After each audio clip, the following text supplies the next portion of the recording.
Paano natin maisusuot ang spiritual armor of God? Ang helmet ng kaligtasan ang pumoprotekta sa ating isipan laban sa mga pag-atake ni Satanas. Kaya lagi nating isuot ang helmet ng kaligtasan sa pamamagitan ng pagme-meditate daily ng Word of God. At syempre, hindi ka pwedeng sumabak sa giyera nang nakahubad ka naman. Kailangan suot mo rin ang baluti ng katuwiran. At paano natin masusuot ang baluti ng katuwiran? Or, in other words, paano tayo magiging matuwid sa harap ng Diyos? Walang iba kundi sa pamamagitan ng ating pakikiisa sa ating Panginoong Hesus.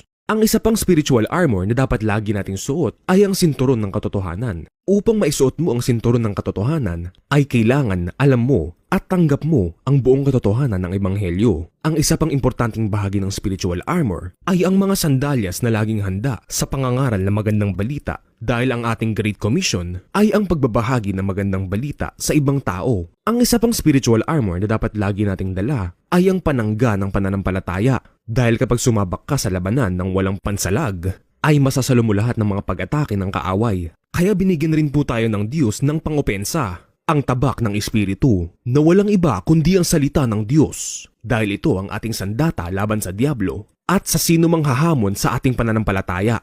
Tandaan, nasa gitna po tayo ng spiritual na digmaan, kaya lagi po nating isuot ang ating spiritual armor at manalangin sa patnubay ng Espiritu.